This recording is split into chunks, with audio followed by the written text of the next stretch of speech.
Muy bien. En esta primera lección del curso nosotros vamos a pues continuar ahí sí que desarrollando y dándole forma a la intuición que nosotros obtuvimos de esa primera actividad, ¿verdad? En donde nosotros agarramos como ejemplo un sistema de control que iba a ser encargado de balancear una varilla de madera verticalmente hacia arriba. Vimos nosotros en ese pequeño ejemplo cómo es que todos los elementos fundamentales de un sistema de control estándar, que es el que tenemos nosotros acá, ¿verdad? Que contiene al controlador, la planta, el sensor. Esos elementos junto con la retroalimentación negativa nos permitieron lograr esa tarea de control, ¿verdad? En mantener verticalmente la varilla hacia arriba. Entonces, intuitivamente ya entendemos, ¿verdad?, qué es lo que está pasando con nuestro sistema de control, ¿verdad? Estamos tratando de hacer de que el sistema eventualmente se comporte de una manera que nosotros queremos que se comporte, ¿verdad? En efecto, queremos hacer que la salida sea la referencia o bien pues que el error, ¿verdad? Esa discrepancia entre la referencia y la medición de la salida llegue a ser cero. Entonces, lo que dijimos fue, bueno, ya entendimos la intuición, ahora lo que tenemos que hacer es matematizar este asunto, ¿verdad? O sea, ¿cómo matematizamos nosotros esta situación? ¿Cómo matematizamos?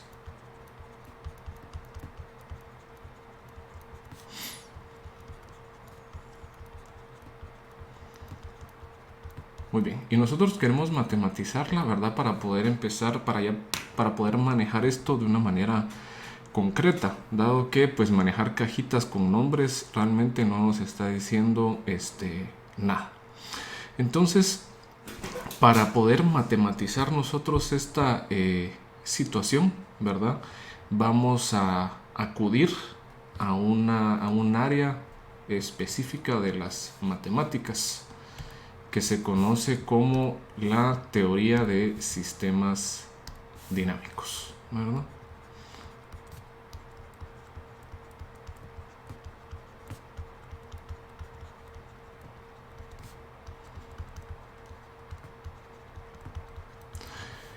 ¿Y qué nos va a decir a nosotros esta teoría de sistemas dinámicos? Muy bien, vamos a agarrar, ¿verdad? Pues como ejemplo particular, digamos, este bloquecito aquí de la planta. Entonces agarremos nosotros esto y coloquémoslo pues de este lado. Entonces, ¿qué nos dice a nosotros esta teoría de sistemas dinámicos? Bueno, tenemos nosotros que nuestra planta, ¿verdad?, que es un bloquecito, tiene una entrada y una salida, ¿verdad? Tenemos la entrada, este es nuestro bloquecito de la planta, y tenemos la salida. Entonces, la teoría de sistemas dinámicos nos dice a nosotros, bueno, primero, ¿qué es la teoría de sistemas dinámicos?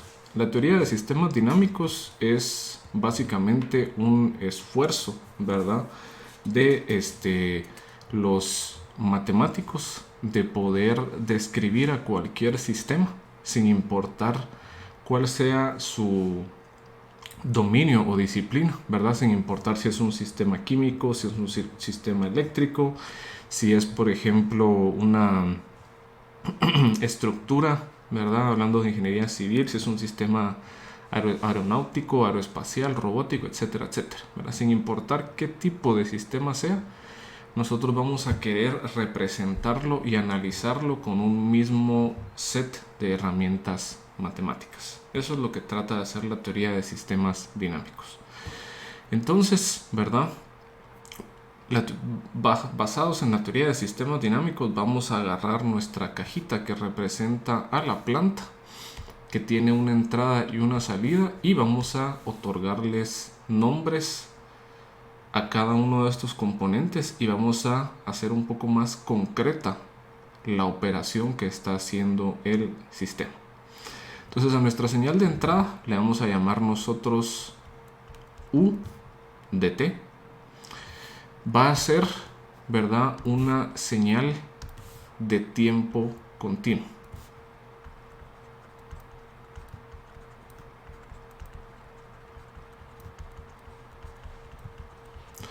Como todos nuestros sistemas son sistemas que existen en el mundo real, ¿verdad? Vamos a decir nosotros que estos sistemas utilizan, ¿verdad?, o manipulan señales que existen en el mundo real. Las señales que existen en el mundo real son las señales de tiempo continuo.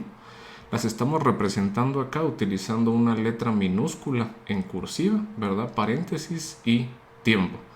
Esto es contrario, ¿verdad?, como nosotros definíamos las señales en el curso de procesamiento de señales, en donde utilizábamos corchetes y n como un argumento discreto en el tiempo. Aquí estamos hablando de sistemas de señales continuas en el tiempo, dado que nuestros sistemas existen en el mundo real.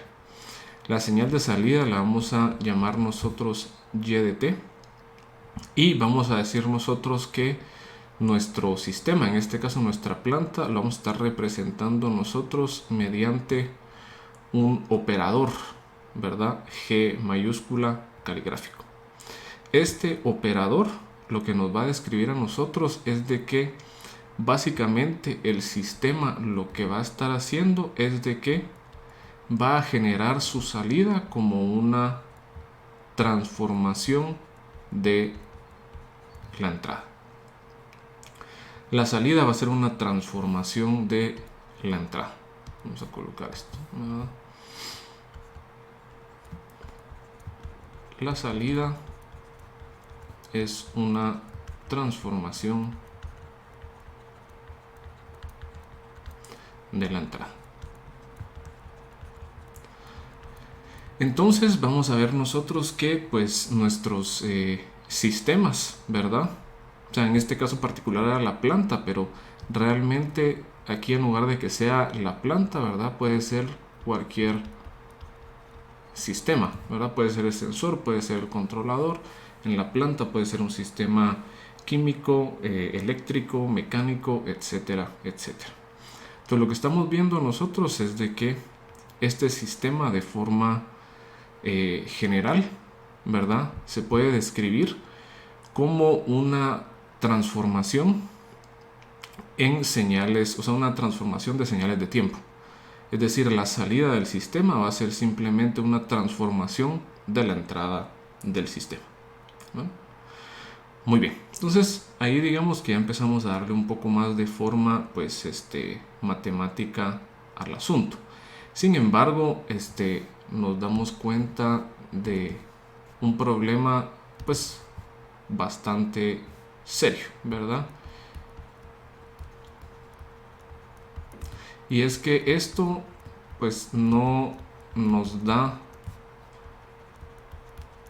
mucha más información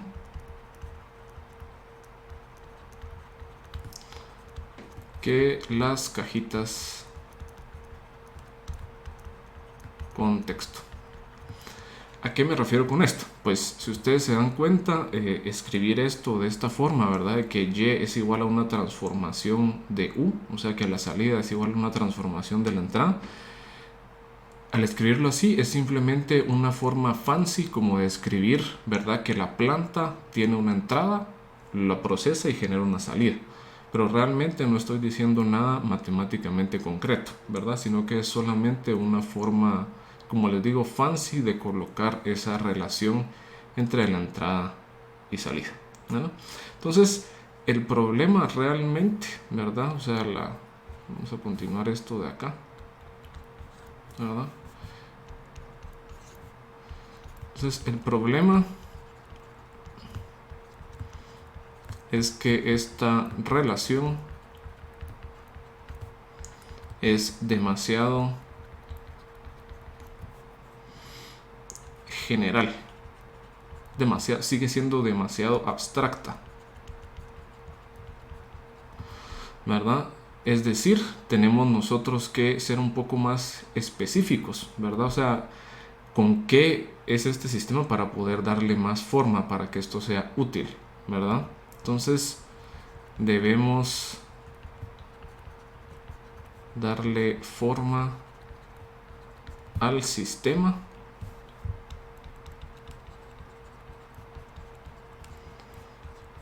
para que esto sea útil, ¿verdad? Porque si no es simplemente reescribir lo mismo que ya teníamos, solo que de una forma pues matemáticamente fancy, ¿verdad? Realmente no estamos haciendo nada pues distinto a lo que teníamos antes con las cajitas con texto. Muy bien. Entonces, ¿a qué significa? Bueno, debemos darle forma al sistema. Esto va a ser equivalente a decir, ¿verdad?, que tenemos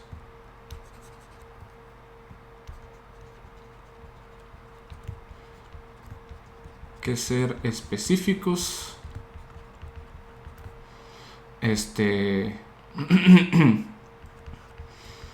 con el tipo de sistema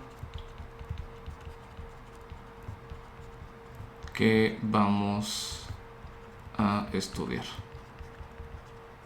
¿no? Tenemos que ser específicos con el tipo de sistema que vamos nosotros a estudiar. Entonces, ¿a qué nos referimos con eso? Bueno, pues resulta que en teoría de sistemas dinámicos tenemos nosotros una gran cantidad diferente de sistemas. Por lo mismo de que, como les digo, queremos una teoría matemática capaz de describir cualquier tipo de sistema. Y tenemos nosotros, ¿verdad?, muchos tipos de sistemas distintos. Entonces, una clasificación estándar de los distintos tipos de sistemas que tenemos se presenta en esta gráfica a continuación, en donde vemos nosotros que primero tenemos una división entre lo que se llaman sistemas de parámetro concentrado y sistemas de parámetro distribuido. Esta diferencia de sistemas, ¿verdad?, podemos verla nosotros de dos formas distintas. Los sistemas de parámetro concentrado son aquellos que podemos nosotros reducir a elementos con propiedades bien definidas. Por ejemplo, para nuestros circuitos eléctricos nosotros podemos reducir nuestros sistemas, ¿verdad?, nuestros circuitos a capacitores, inductores, resistencias, fuentes de voltaje, fuentes de corriente, ¿verdad?, que tienen un comportamiento pues uniforme, ¿verdad? Sistemas mecánicos, podemos hablar de masas, resortes, amortiguadores, etcétera, etcétera, ¿verdad? Son elementos fundamentales con propiedades, digámoslo así, homogéneas.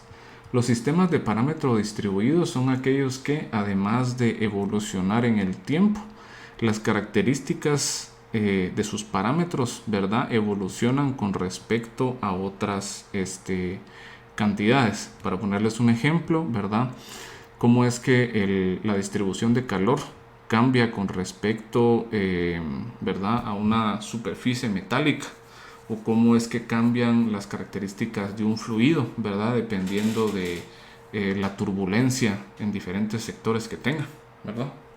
Esa es como que la diferencia principal, ¿verdad?, entre estos dos tipos de sistemas. Pero la diferencia específica, ¿verdad?, radica, y que también tiene que ver con esto que hablamos, que los sistemas de parámetro distribuido utilizan ecuaciones diferenciales parciales, mientras los sistemas de parámetro concentrado utilizan ecuaciones diferenciales ordinarias. Como ustedes han visto, ¿verdad?, en sus cursos a través de su carrera, obviamente es mucho más sencillo utilizar ecuaciones diferenciales ordinarias, y vamos a ver que la gran mayoría de casos, ¿verdad?, nos permiten a nosotros modelar a los sistemas utilizando ecuaciones diferenciales ordinarias. Entonces nuestro énfasis va a ir, ¿verdad?, en estos sistemas de parámetro concentrado, ¿verdad? Muy bien, luego tenemos nosotros la separación entre sistemas determinísticos y estocásticos. Los sistemas determinísticos son aquellos cuyas ecuaciones, ¿verdad?, definen completamente la evolución del sistema y donde nosotros conocemos la naturaleza que genera todas las señales adentro del modelo. Mientras que para los sistemas estocásticos, ¿verdad?, hay un elemento de aleatoriedad, es decir, hay ciertos parámetros que en lugar de generar sus valores de una forma fija, utilizan variables o datos, ¿verdad? Que tienen cierta distribución probabilística, ¿verdad? Vamos a hablar un poco de estos sistemas estocásticos en cursos posteriores, ¿verdad? Por ejemplo, en sistemas de control 2 hablamos un poco de esto. Los electrónicos hablan un poco más de esto también en sus cursos de sistemas de comunicación, ¿verdad? Pero por el momento, ¿verdad?, vamos a enfocarnos nosotros a los sistemas determinísticos. Luego tenemos nosotros sistemas de tiempo continuo y sistemas de tiempo discreto. Los sistemas de tiempo discreto, ¿verdad?, los estudiamos nosotros en el curso de procesamiento de señales. Y son sistemas que viven completamente en el mundo virtual, ¿verdad?, digital. A pesar de que nosotros vamos a utilizar este tipo de sistemas discretos, ¿verdad?, en este curso, realmente nuestro énfasis principal va a estar en los sistemas de tiempo continuo, porque los sistemas que vamos a querer controlar siempre van a estar existiendo en el mundo real, y el mundo real siempre se rige por el tiempo continuo.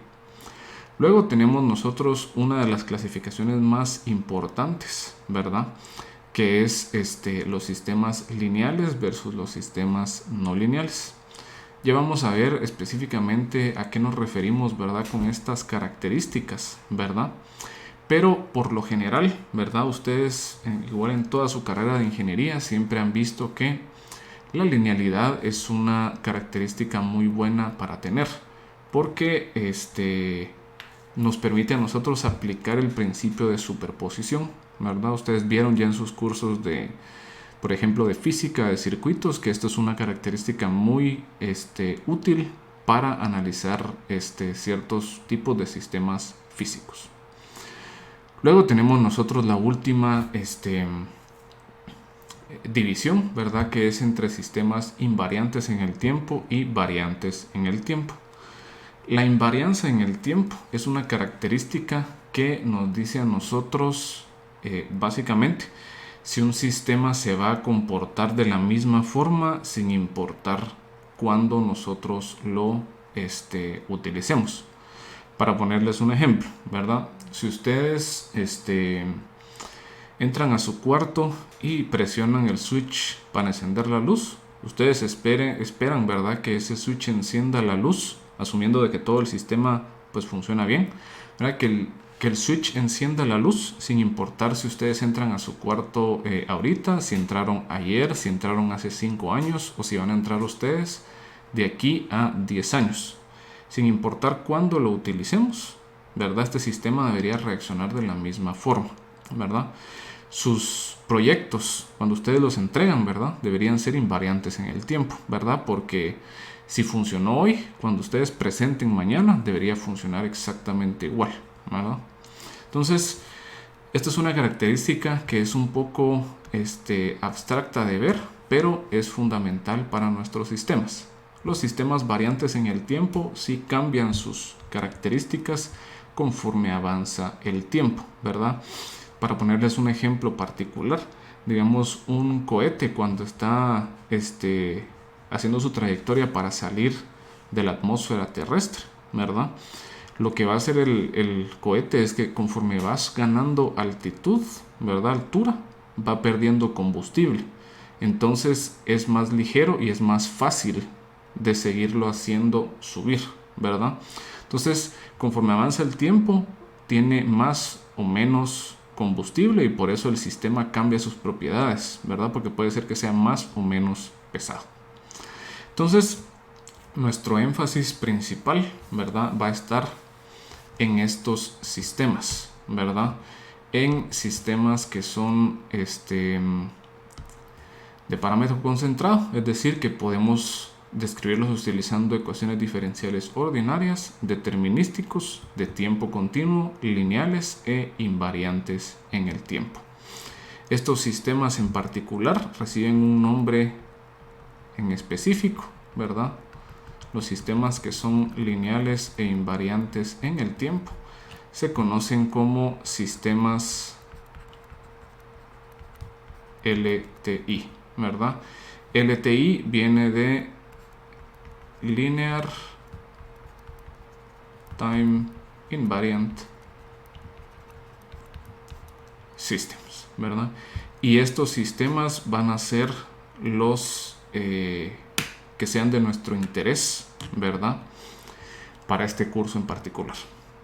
Bueno, démonos cuenta de que estamos siendo bien específicos, ¿verdad? Estamos siendo así súper específicos, que nos van a interesar los sistemas LTI. Pero ¿qué pasa con los demás sistemas, verdad? O sea, ¿qué pasa con los demás sistemas? Bueno, entonces, como les fui comentando, ¿verdad? Por ejemplo, los sistemas estocásticos los vamos a discutir un poco más en cursos posteriores. Los electrónicos discuten bastante más de esto en sistemas de comunicación. Los sistemas en tiempo discreto, vamos a hablar un poquito de ellos en este curso. Y también hablamos ya de ellos en el curso de procesamiento de señales. Y para sistemas no lineales y variantes en el tiempo, vamos a hablar un poco de ellos en los cursos de sistemas de control 2. Y para los mecatrónicos, ¿verdad? En los cursos también de robótica. Entonces, vamos a ir poco a poco, ¿verdad? Pero para nosotros específicamente, para este curso, sistemas de control 1, vamos a estar lidiando con sistemas LTI que se acoplan muy bien a lo que se llama la teoría clásica de control, que es la que vamos a estar viendo nosotros en este curso, ¿verdad? Muy bien.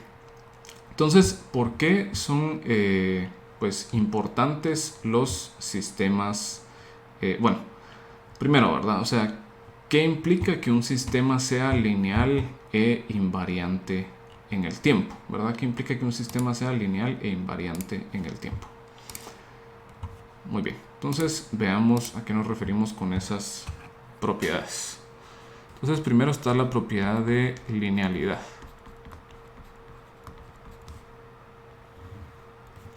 Muy bien, entonces la propiedad de linealidad, ¿verdad? Se separa en dos propiedades, que es la homogeneidad y la superposición. Entonces, ¿qué nos dicen estas propiedades?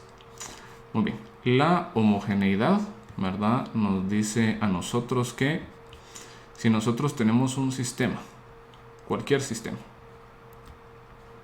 y sabemos que pues la entrada es U,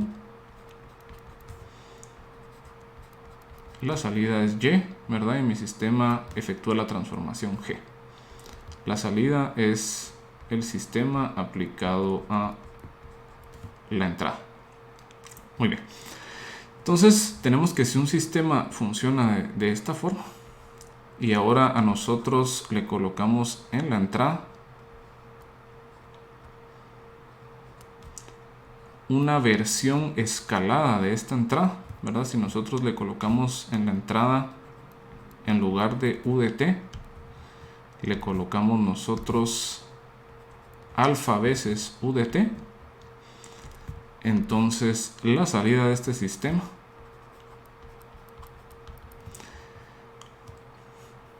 ¿verdad? Perdón.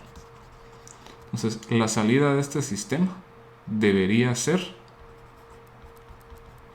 alfa y de t. ¿Qué quiere decir eso? ¿Verdad? Lo que quiere decir es que la constante sale de la transformación. Es decir, esto de acá es equivalente a que nosotros tengamos transformación del sistema de alfa u de t igual a alfa por la transformación de u de t que esto sabemos nosotros que es alfa por y de t, ¿vale? Entonces esta característica es la que yo les digo que se conoce como homogeneidad. La constante sale de la transformación que aplica el sistema, ¿vale? Muy bien. Y la otra característica es la superposición, ¿verdad? Es la superposición.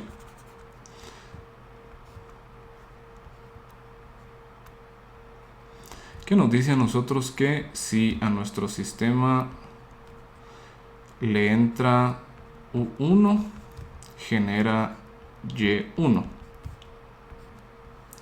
Si a nuestro sistema le entra U2, entonces genera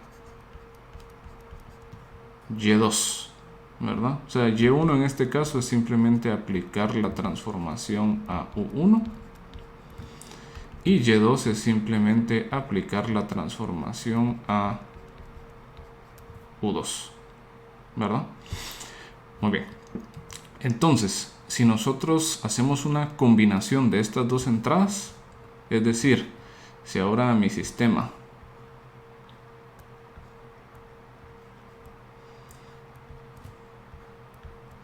le colocamos en la entrada U3, que va a ser igual a U1 más U2, va a generar Y3, ¿verdad? Que va a ser simplemente la transformación de U3. Entonces, si nuestro sistema cumple con la superposición, vamos a ver de que Y3 en este caso va a ser igual a Y1 más Y2. ¿Qué quiere decir esto? Bueno, quiere decir que lo que está pasando aquí es que cuando yo aplico la transformación, ¿verdad? A U3 es igual a que yo aplique la transformación a U1 más U2, ¿verdad? Entonces esto implica que yo puedo repartir la transformación en la suma. Transformación de U1 más transformación de U2. Y esto va a estar siendo igual a Y1 más Y2. Entonces eso nos dice a nosotros la superposición, ¿verdad? Esta es precisamente la superposición.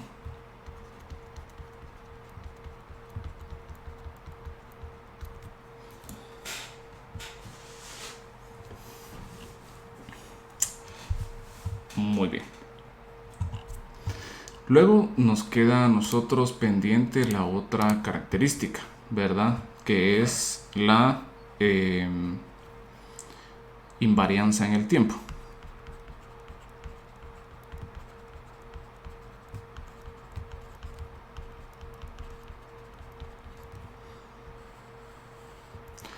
La invariancia en el tiempo nos dice a nosotros lo siguiente, que si tenemos nuestro sistema, se efectúa la transformación G, entra U, sale Y, que es simplemente la aplicación del sistema a U. Muy bien, entonces aquí nos dice que si a nuestro sistema le colocamos ahora en la entrada la misma entrada pero con un delay, la misma entrada pero con un delay, este delay lo vamos a representar por medio de tau, ¿verdad? Entonces la salida va a ser la misma salida con el mismo delay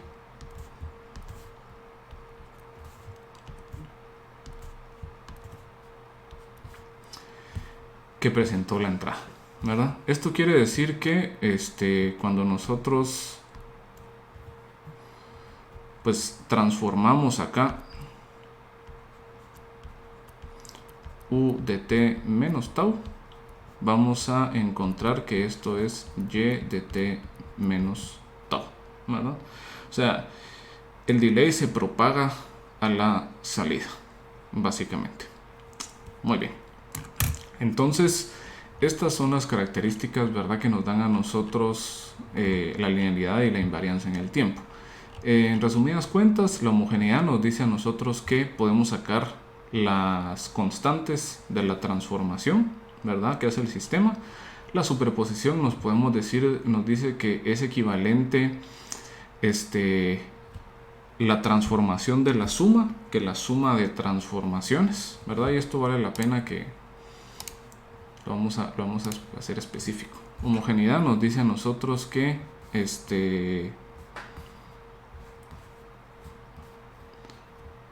el sistema no tiene ningún efecto sobre la constante, ¿verdad? Vamos a ver las constantes.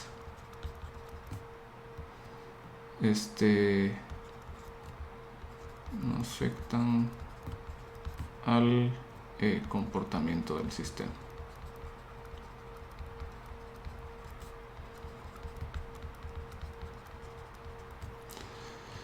La superposición nos dice básicamente que es equivalente la transformación de la suma a la suma de transformaciones.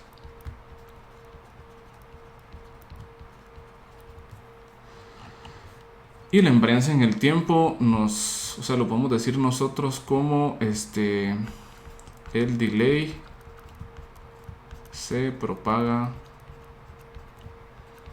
de la entrada a la salida, o dicho de otra forma, nos dice a nosotros que es equivalente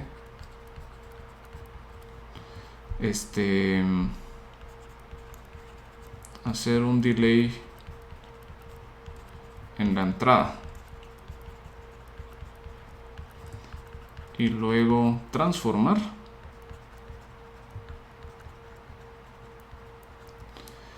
que transformar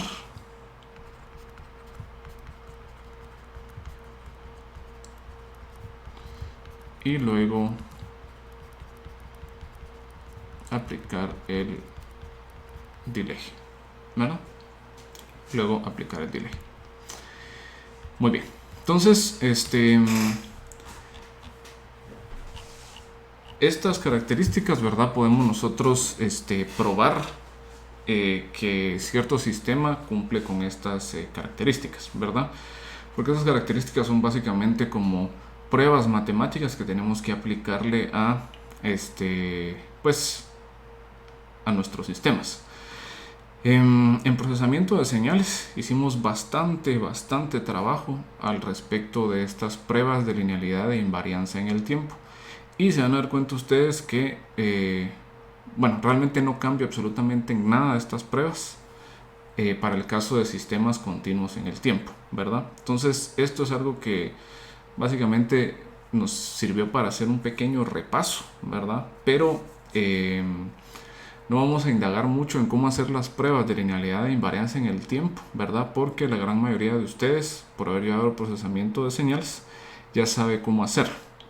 Entonces, para los que no han llevado procesamiento de señales, hay dos ejemplos bastante explicados, ¿verdad? Ahí sí que a detalle en las notas de clase. Entonces, por favor revísenlos, ¿verdad? Se van a dar cuenta que no es la gran cosa de cómo hacerlo. Igual en nuestra sesión en vivo la próxima semana vamos a estar haciendo un par de ejemplitos solo para repasar, ¿verdad?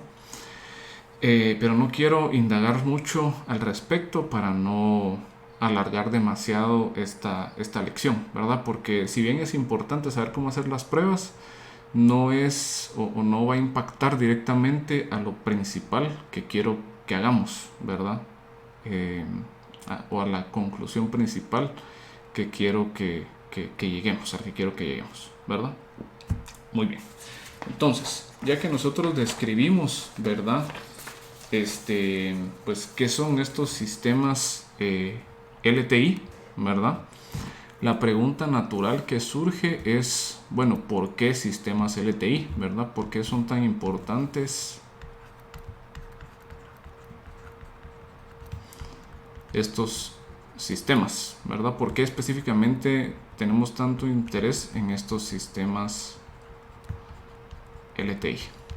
Entonces vamos a nosotros hablar de dos razones en específico, ¿verdad? La primera razón, ¿verdad? La primera razón es que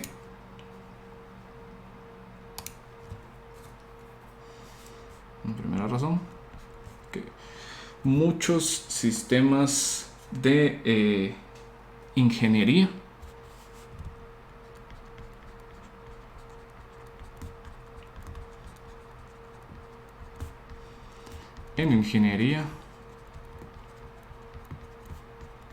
son lineales e invariantes en el tiempo.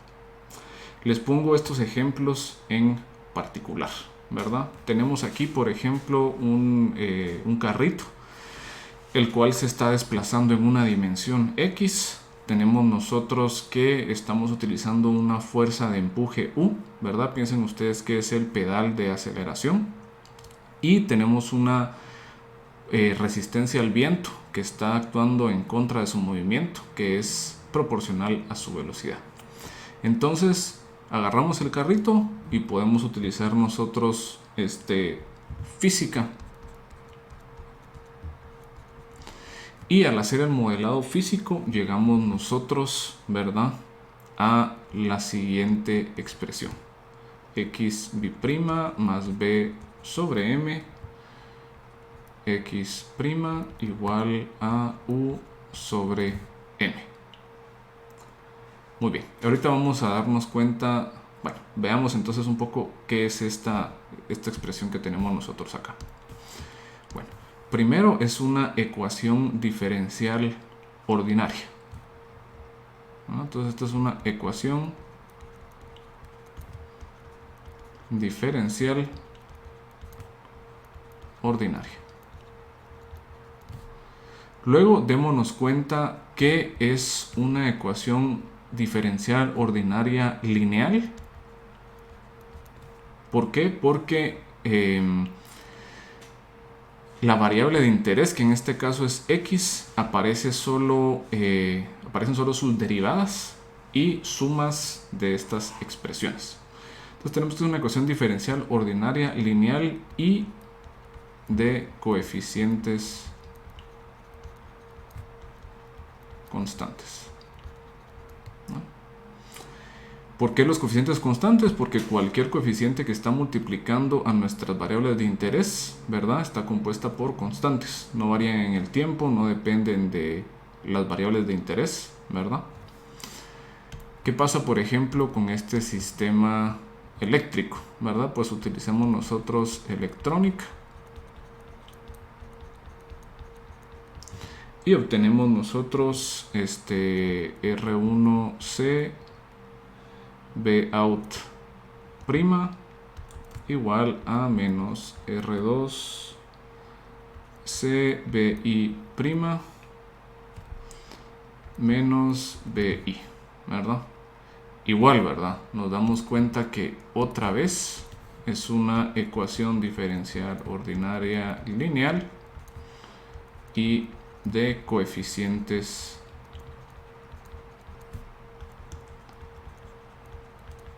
constantes.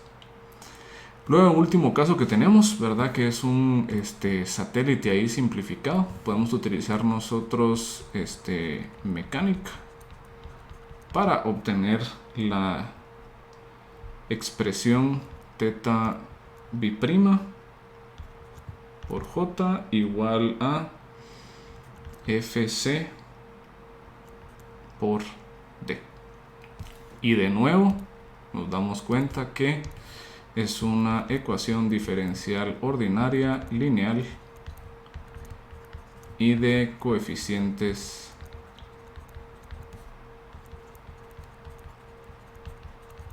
constantes. Entonces, la gran conclusión de esto es que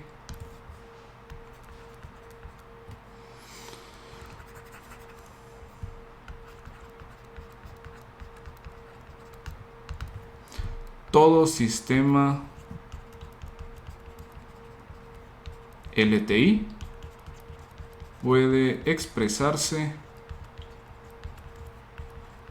como una ecuación diferencial ordinaria lineal y de coeficientes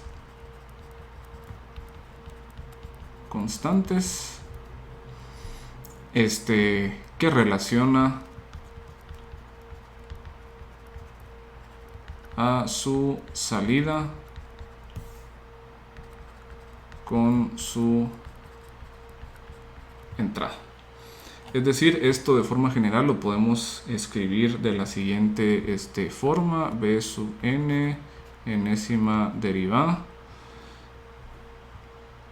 más b sub n menos 1 enésima menos 1 derivada más etcétera etcétera b2 y b', v1 y', b0 y igual a m x enésima derivada m menos 1 enésima menos 1 derivada a 2 x b', a 1 x', a 0 x, ¿verdad? Es una ecuación diferencial ordinaria de coeficientes constantes, ¿verdad?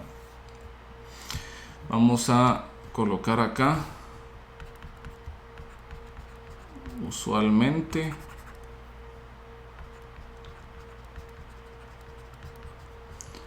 con condiciones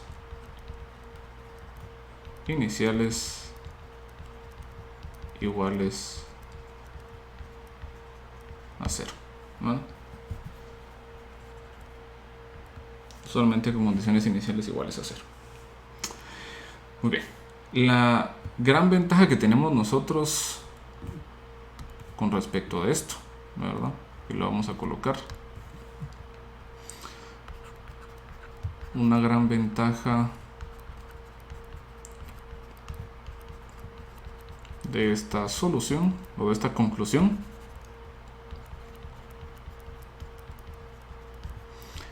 es que la gran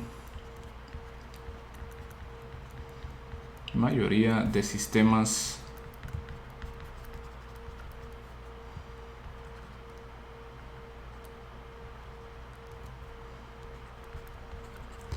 en ingeniería puede modelarse o aproximarse mediante un sistema LTI.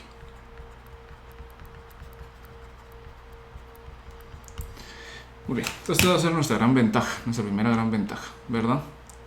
Que pues la gran mayoría, vamos a ver que nosotros que van a ser pocos sistemas los que no van a permitir que nosotros los aproximemos mediante sistemas LTI, e inclusive aquellos que tal vez no sean LTI directamente, vamos a poder nosotros buscar varias técnicas para poderlos aproximar relativamente bien utilizando sistemas LTI. Otra gran ventaja, ¿verdad?, es que si también nosotros tenemos sistemas que utilicen ecuaciones diferenciales lineales y con coeficientes constantes, esto nos implica que somos capaces de utilizar, ¿verdad?, transformadas. ¿Cuáles transformadas? Pues las que típicamente utilizamos: transformada de Laplace, transformada de Fourier, más adelante usar transformada Z, ¿verdad?, etcétera, etc. Esa va a ser otra gran ventaja. ¿Vale? Entonces, nuestra mayoría de sistemas, y parte de la importancia de su curso de ecuaciones diferenciales, si ustedes se acuerdan, era aprender a modelar distintos tipos de sistemas. Y ustedes vieron que la herramienta más poderosa que tenían ustedes para resolver ecuaciones diferenciales era la transformada de Laplace. Y la transformada de Laplace aplicaba a sistemas lineales e invariantes, perdón, la transformada de Laplace aplicaba a ecuaciones diferenciales lineales y de coeficientes constantes. Entonces, todo esto va cayendo en su lugar, ¿vale? Muy bien, entonces esa es como que la primera gran ventaja para nosotros. La segunda gran ventaja es de que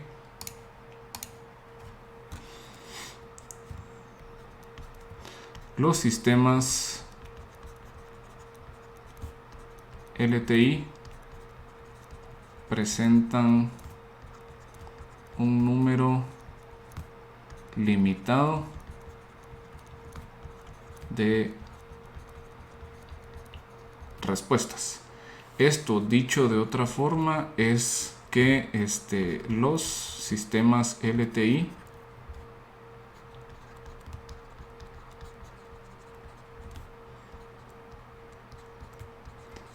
responden de forma similar o de una forma predecible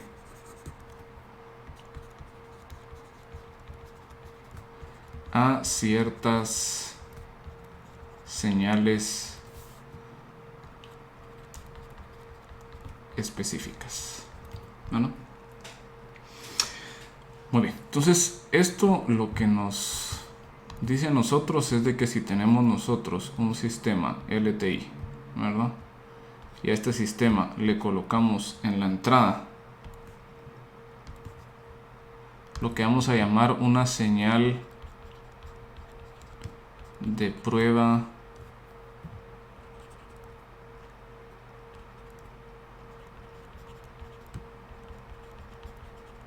estándar, nos va a presentar en la salida una respuesta típica. Es decir, nosotros podemos clasificar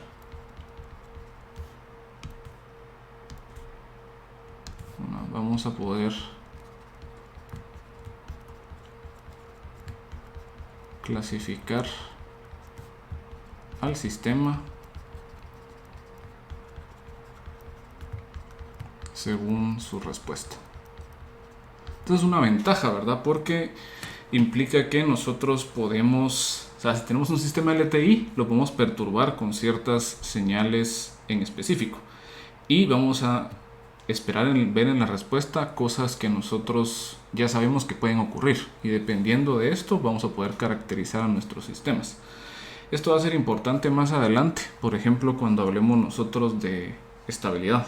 Por ejemplo, un sistema estable va a tener una respuesta típica o respuestas típicas versus un sistema inestable, etcétera, etcétera. Entonces, ¿cuáles van a ser estas señales de prueba pues típicas, ¿verdad? Como qué señales de prueba tenemos aquí en estas señales de prueba estándar, ¿no?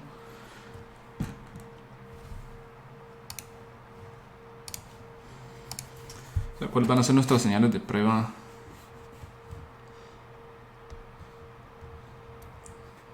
estándar? Bueno, muy bien. Entonces vamos a nosotros identificar dos en específico, ¿verdad? El escalón unitario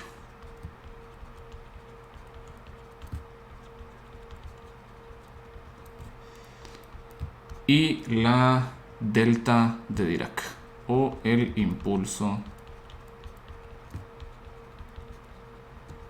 unitario delta de Dirac. Muy bien, entonces veamos qué es cada una de ellas.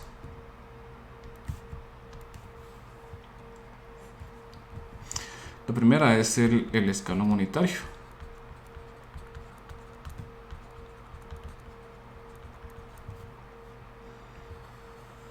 El escalón unitario, ¿verdad? Modela a una fuente de energía o excitación, perturbación constante, ¿verdad? Y lo vamos a representar de la siguiente manera.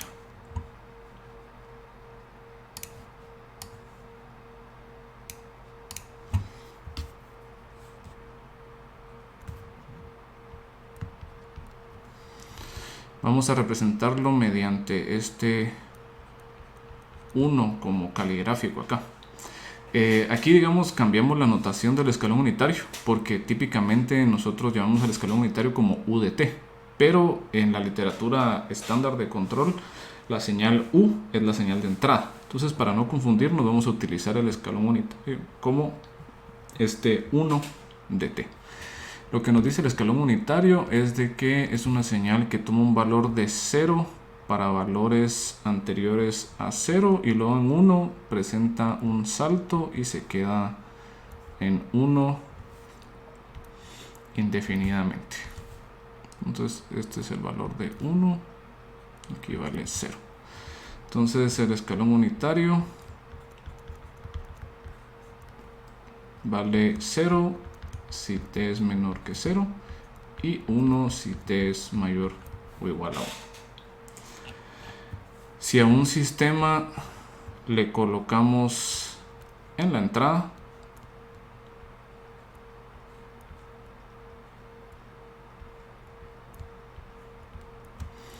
un escalón unitario, la salida se conoce como respuesta al escalón. Respuesta al escalón. Esto en inglés puede ser que les sirva, ¿verdad? Se llama step response. Vamos a verlo inclusive cuando estemos utilizando MATLAB, que se utiliza este término. Muy bien. Y luego tenemos nosotros lo que es la delta de Dirac.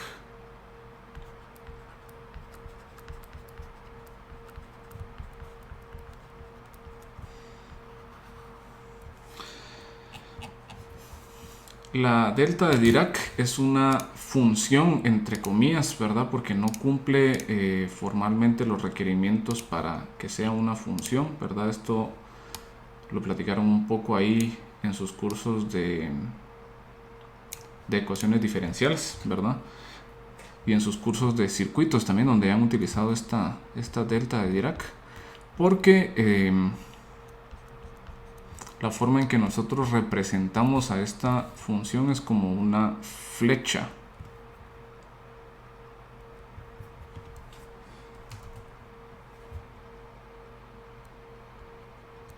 En donde aquí colocamos pues el valor del coeficiente, ¿verdad? Yo sé que este delta de t aquí implícitamente tiene puesto pues un 1. Entonces colocamos la flecha hasta ese punto. Y la flecha va a estar definida en donde el argumento de la función vaya a ser 0, ¿verdad? El impulso existe en el tiempo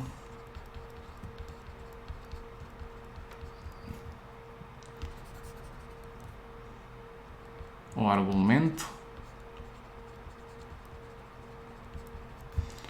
igual a 0, ¿verdad?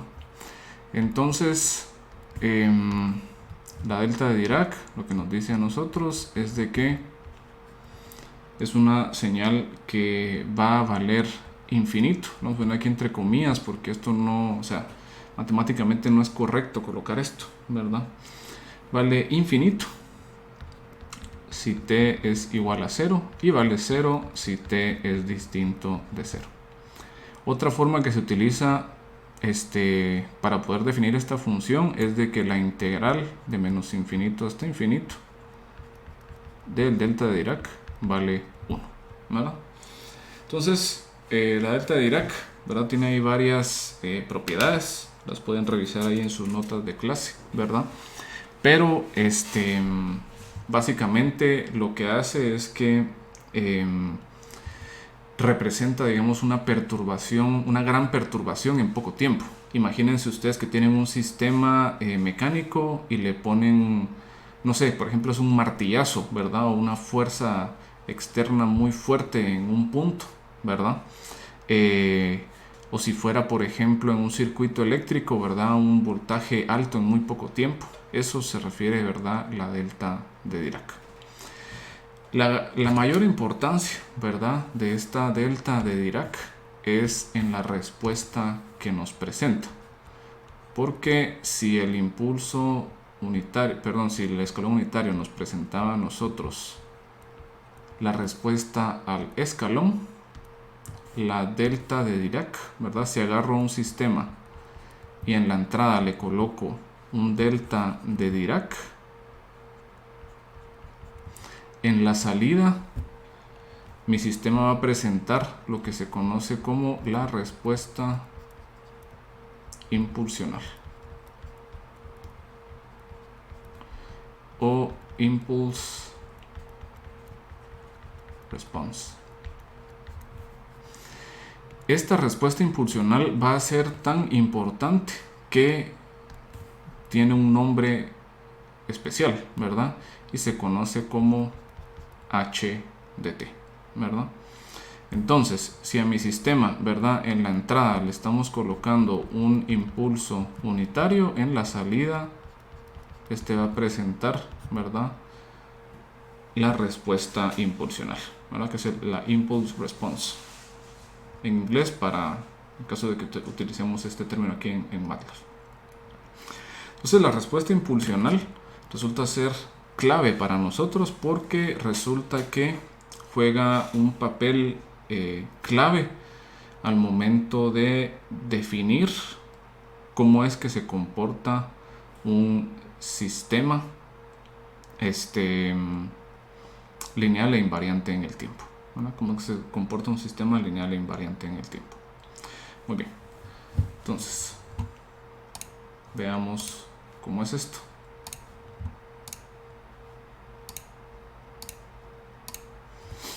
Entonces, la respuesta al impulso, la respuesta impulsional, prueba ser fundamental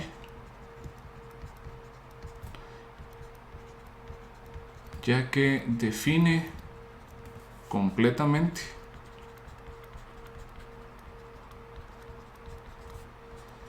la respuesta de un sistema lineal e invariante en el tiempo. ¿De qué forma? Pues vamos a nosotros establecer el siguiente teorema, que nos dice a nosotros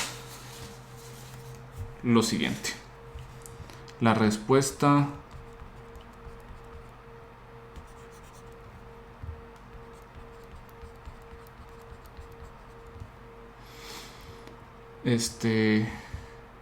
en el tiempo de un sistema LTI está dada por la integral de convolución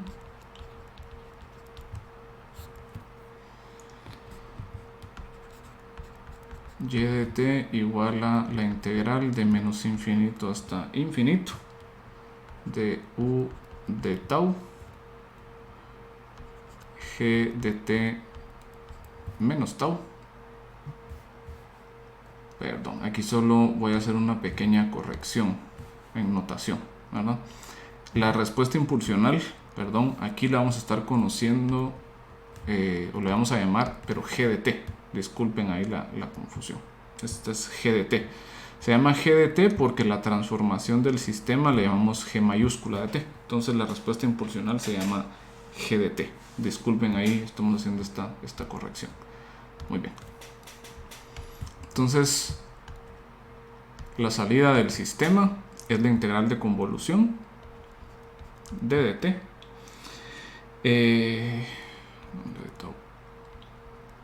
Que esto es equivalente a u de t convolución g de t, ¿verdad? Entonces decimos nosotros que la salida de cualquier sistema LTI es la convolución entre la entrada y la salida. La forma de mostrar convolución, ¿verdad? O demostrar que este es el caso es igual muy similar, o tenemos, digamos, dos formas de hacerlo. Una forma es muy similar a lo que hicimos nosotros en procesamiento de señales, ¿verdad? En procesamiento de señales definimos la convolución haciendo ahí como que separando a la señal de entrada en partes, pasándola por el sistema y aplicando el sistema a cada una de las partes de la señal, ¿verdad? Esa fue una forma de hacerlo. Y la otra forma es un poco más abstracta, ¿verdad? Y esa la pueden ustedes encontrar en sus notas de clase. No es necesario que sepan ustedes cómo hacer la demostración, ¿verdad? Es solo si ustedes quieren, pues, en efecto, pues, verificar de que el hecho que el sistema sea lineal e invariante en el tiempo causa esta conclusión de acá, ¿verdad? Se utiliza una propiedad específica de la delta de Dirac para representar a nuestra entrada, luego se aplica la transformación del sistema y llegamos nosotros a encontrar esta salida. Les digo que no va a ser muy importante que ustedes sepan cómo demostrar esto o de dónde sale esto, porque a pesar de que esto pues es útil o es interesante, no nos es útil actualmente, ¿verdad? Entonces, sí, esto es interesante, pero es muy complejo para hacernos útil, ¿verdad? Esto es muy complejo para hacernos útil. ¿Por qué razón? Porque imagínense ustedes, si nosotros quisiéramos calcular la salida de cualquier sistema LTI, tenemos que resolver esta integral de convolución. Que, bueno, si no estoy mal, creo que en algunos de sus cursos de circuitos lo hacen. Es extremadamente complicado, ¿verdad? Y es algo que realmente no vale la pena. Porque nos vamos a dar cuenta de que no va a ser necesario que nosotros calculemos la convolución, ¿verdad? Entonces esto es muy complejo para hacernos útil. ¿Cómo lo podemos simplificar?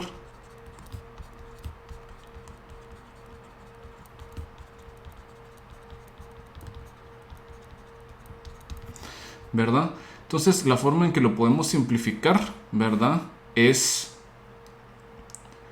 agarrando otra ventaja de que estamos trabajando con sistemas LTI, y es que aquí podemos utilizar nuestros métodos de transformada. Entonces, transformadas al rescate. Muy bien, entonces resulta que si nosotros tenemos esta expresión, ¿verdad? Y de t igual a u de t convolución de g de t, y nosotros hacemos lo siguiente: le sacamos transformada de Laplace a este lado y transformada de Laplace a este otro lado, ¿verdad? Al hacer esto,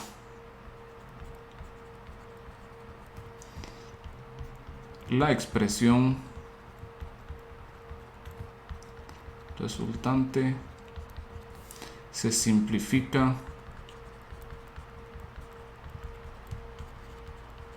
considerablemente. Y esto lo vamos a ver nosotros en un segundo teorema, que resulta que va a ser nuestro teorema fundamental para todo lo que vamos a hacer nosotros en el curso de control. Entonces tenemos nosotros este teorema. Tenemos sean u de s igual transformada de Laplace de u de t y y de s transformada de Laplace de y de t.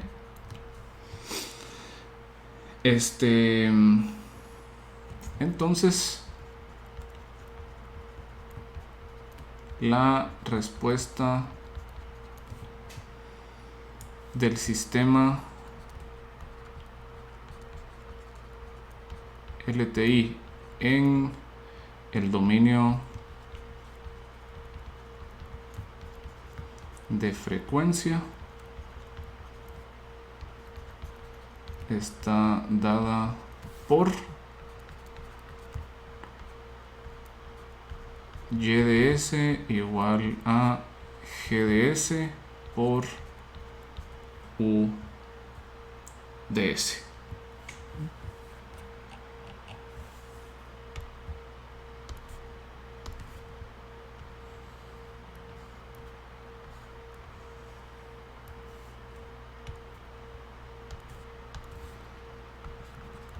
En donde g de s igual a la transformada de Laplace de la respuesta impulsional es la función de transferencia del sistema LTI. Adicionalmente,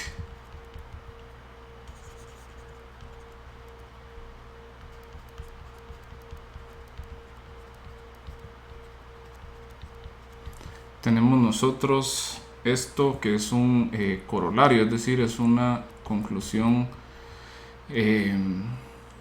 secundaria, ¿verdad?, de este teorema, que es que la función de transferencia está dada por la transformada de Laplace de la salida sobre la transformada de Laplace de la entrada.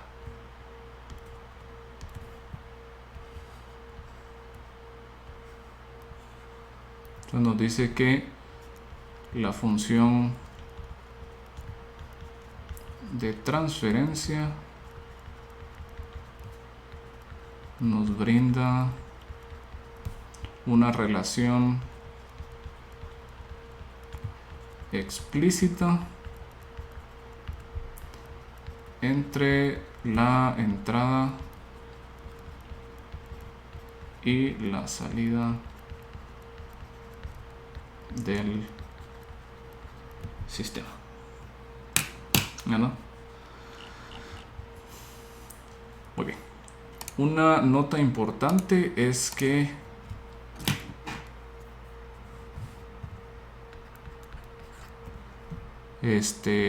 al encontrar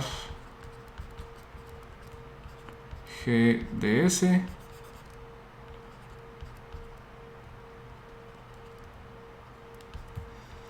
se asume implícitamente que todas las condiciones iniciales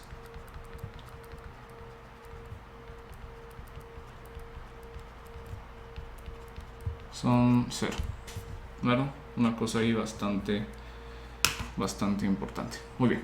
Entonces, ¿de qué nos sirvió pues hacer todo esto? Bueno, los sistemas LTI, ¿verdad?, nos sirvieron para bueno, ¿qué ventaja tenemos de hablar de sistemas LTI? Pues muchos sistemas de ingeniería son sistemas LTI, ¿verdad? Pueden representarse mediante ecuaciones diferenciales ordinarias lineales de coeficientes constantes, ¿verdad?, que para ellas aplican todas las transformadas. Entonces es el mejor tipo de ecuaciones diferenciales para tener. Segundo, tenemos que sus respuestas son limitadas, o sea, tienen pocas respuestas. Podemos nosotros predecir muy fácilmente el comportamiento de los sistemas porque a entradas estándar se presentan salidas típicas, ¿verdad? Una salida típica en específico es la respuesta al impulso, la respuesta impulsional. Esta es fundamental para nosotros porque define completamente la salida de cualquier sistema LTI mediante la convolución. La salida de cualquier sistema LTI es la convolución de la entrada con la respuesta impulsional. Esto, sin embargo, a pesar que es interesante, no nos sirve mucho porque es muy complejo resolver una integral de convolución. Entonces, ¿qué hacemos? Sacamos transformada de Laplace de ambos lados y llegamos nosotros a nuestro teorema fundamental en el área de sistemas, de señales y sistemas lineales e invariantes en el tiempo, que nos dice que la salida de cualquier sistema LTI en el dominio de frecuencia o en el dominio de Laplace está dada por la multiplicación de la entrada con la función de transferencia. Esto igual ya lo hemos visto anteriormente. Lo han visto ustedes en sus cursos de circuitos, ¿verdad? La famosa función de transferencia, ¿verdad? Que la salida es igual a la función de transferencia por el voltaje de entrada. Esto obviamente es mucho más general porque no estamos hablando ahorita específicamente de voltajes, ¿verdad? O de circuitos, sino que estamos hablando de cualquier sistema LTI. Lo vimos también en procesamiento de señales, ¿verdad? Que la salida es igual a la función de transferencia multiplicada por la entrada.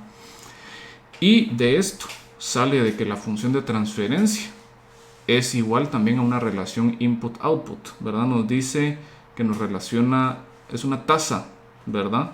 Entre la salida y la entrada. Entonces, nos da a nosotros una relación entre la entrada y salida. Y resulta que con esto llegamos nosotros a encontrar lo que estábamos buscando originalmente. ¿A qué me refiero con esto? ¿Se acuerdan que lo que estábamos buscando era una forma de matematizar nuestra situación con los bloquecitos y con el texto, ¿verdad? No queríamos un bloquecito que se llamara planta, sino que queríamos algo matemáticamente manipulable. Entonces, ¿qué significa esto? Bueno, nosotros, ¿verdad? Partimos de esto. Teníamos nosotros una cajita que teníamos aquí entrada, salida, y este era nuestro sistema.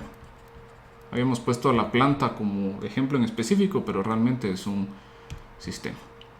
Entonces, si nos damos cuenta, ahora con esta noción de funciones de transferencia, nosotros podemos matematizar esta situación de acá. Bueno, teníamos nosotros que nuestro sistema es una cajita. Antes le habíamos puesto aquí una transformación G, ¿verdad? Pero vimos que esa transformación G, como por sí sola, no nos servía para mucho. Pero esta transformación lo que hacía es que, pues, a la entrada U generábamos la salida Y, ¿verdad? ¿Recuerdan que era esto que estábamos diciendo que era la aplicación de esta transformación? Lo que encontramos ahora es que si nosotros pasamos esto a Laplace, UDS, YDS, podemos describir claramente que este bloquecito presenta una función de transferencia GDS.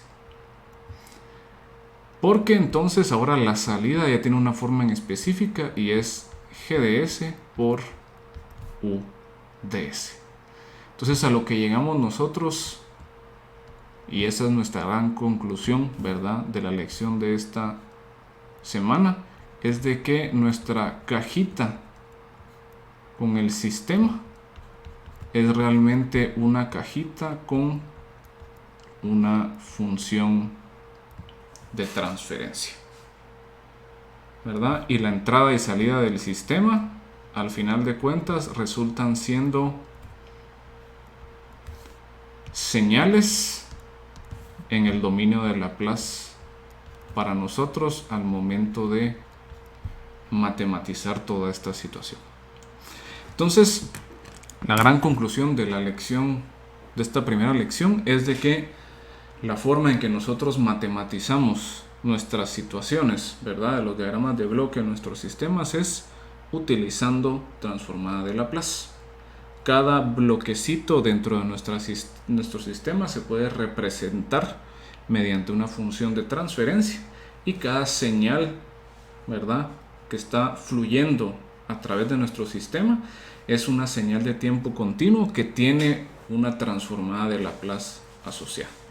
Y nos vamos a dar cuenta de que esta observación va a ser fundamental, porque nuestro principal objetivo va a ser nosotros describir todo, ¿verdad? El comportamiento del sistema, una forma de manipular nuestros sistemas en el dominio de Laplace, o sea, bajo la transformada de Laplace. Entonces, ¿cuál es la gran conclusión de la lección de hoy? Los sistemas, ¿verdad? Toda cajita que tiene un sistema se representa mediante una función de transferencia. Todas las señales que fluyen adentro de un sistema de control, ¿verdad?, al menos desde la perspectiva de control clásico, son señales representadas mediante su transformada de Laplace. Muy bien. La siguiente lección vamos a platicar nosotros un poco de, bueno, dado que ya sabemos nosotros esta información, ¿verdad?, de las funciones de transferencia, primero vamos a obtener un poco más de intuición acerca de las funciones de transferencia, ¿verdad? Dado de que pues ustedes típicamente están acostumbrados a trabajarlas solamente con circuitos. Entonces quiero quitarles un poco esa como noción, ¿verdad?, de que solo aplican para circuitos, sino que vamos a ver que aplican para cualquier cosa. Y luego vamos a ver algunas técnicas de cómo manipular a nuestros sistemas de control, ¿verdad?, utilizando esta noción de transformada de Laplace, bloquecitos y los diagramas de bloque.